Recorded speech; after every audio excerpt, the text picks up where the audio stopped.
So first, what do we know about civil society in Southeast Asia, including in Malaysia?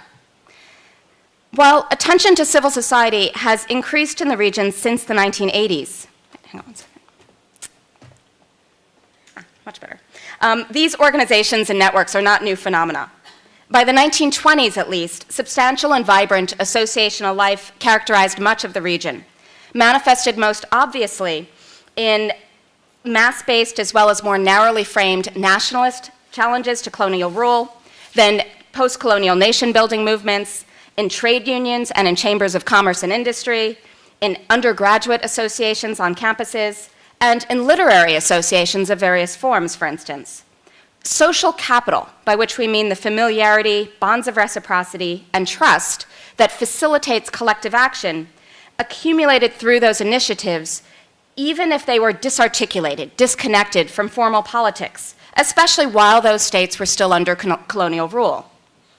Some of those associations adapted or forged a modern, so-called modern niche, so emergent universities, newspapers, early political parties, and so forth. Other organizations, including many of the most significant, developed around organized religion: Catholicism in the Philippines, Islam in Malaysia and Indonesia, Buddhism in Thailand and Burma, and so forth. The church, mosque, temple, or monastery itself was significant, providing education and social functions, as well as straightforward devotional observance. Moreover, these lines of association were echoed in organizations from Burma's Young Men's Buddhist Association to Indonesia's reformist Sarekat Islam. Indeed, contrary to conceptions of civil society that are prevalent in the academic literature, that presume that vertically structured hierarchical organizations, or those that are based on ascriptive, that is assigned or inherited identities, cannot generate the sorts of social capital that characterizes more voluntaristic forms, these sorts of organizations have been and remain central to political socialization and mobilization across Southeast Asia. Further signaling the diversity of this sphere has been the range of tactics adopted.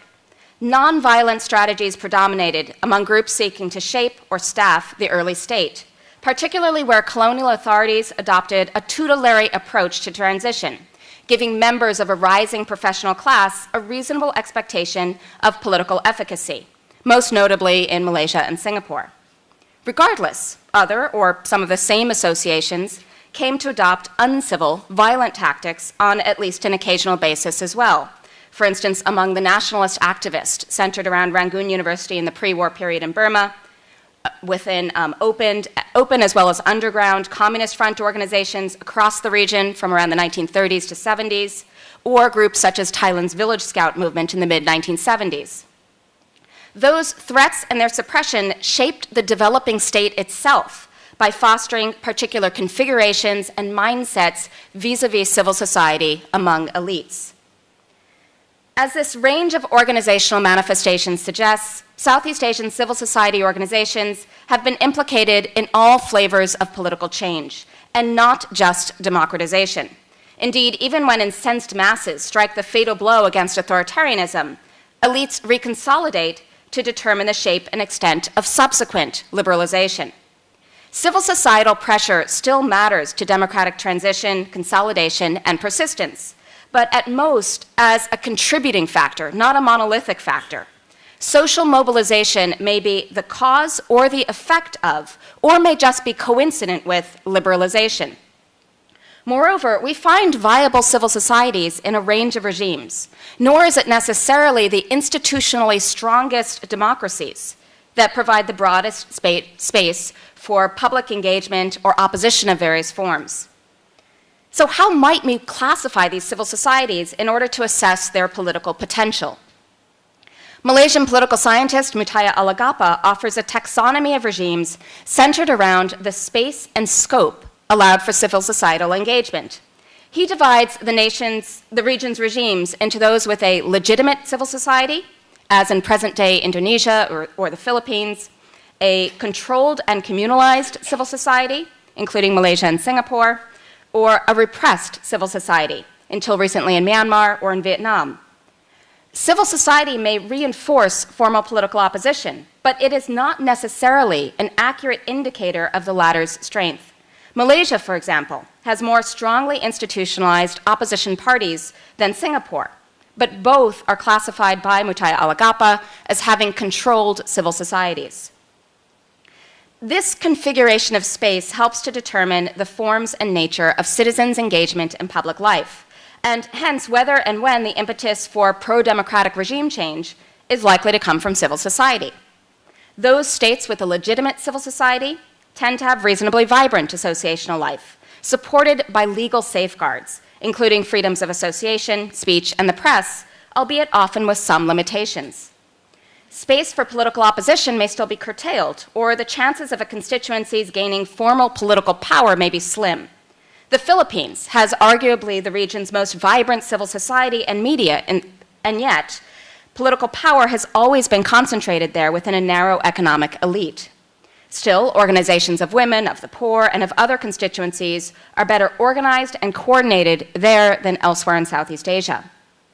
These grassroots activists in the Philippines periodically do join people power mobilizations, but they more routinely urge what amounts to liberalization in the sense of opening policy agendas and enforcing accountability through advocacy efforts. On the other hand, shifts in the political space for civil society and formal opposition may move in tandem. Post-transition Indonesia, for instance, has seen an increase in activism among trade unions, NGOs, and the like, alongside the proliferation of political parties and the diffusion of power among those parties. In states with a communalized or controlled civil society, the electoral process is not meaningless, but the political arena and civil liberties are relatively constrained and structured around persistent social cleavages such as ethnicity. The combination of external constraint and internal division may preclude civil societal activists from posing a systemic challenge, just as such disunity hampers effective collaboration among the formal opposition, or it may encourage identity building along fundamentally divided, siloized lines, bolstering a regime strategy of divide and rule. Such a structure is prone to cultivate more intra-group bonding than cleavage-crossing bridging social capital. Still, lines of cleavage may change over time, however still salient, as with the emergence of rifts among Malays in Malaysia and an apparent shift from communal to religious identity frames here. Meanwhile, states with repressed civil societies may effectively silence what agitation arises, although these challenges, for instance via online media, mark potential fault lines for the state. Even when regime change ultimately comes from the top, as has been the case in Myanmar, pressure from below rallies international allies and forces a response, whether suppressing or liberalizing, from the regime. And anomalies arise regardless. Most obvious is the enduring, essentially undemocratic challenge in Thailand from royalists and opponents of the populist, corrupt Thaksin Shinawatra, who have not just unseated a sequence of elected governments, but contest the suitability of elections at all for Thailand. It is the space that Thailand allows for mobilization that has permitted this challenge to the very notion of elected government. Similarly, middle-class NGOs may serve as agents of governmentality in a Foucauldian sense, themselves disciplined by their reliance upon external funds. These NGOs and their activists discipline citizens, in turn, to accommodate themselves to neoliberal economics and particular forms of democratic politics. In short, then, we're left to conclude that civil society activism in Southeast Asia has not always favored political liberalization. Civil societies in the region may either support the regime, whether democratic or not, or they may challenge it.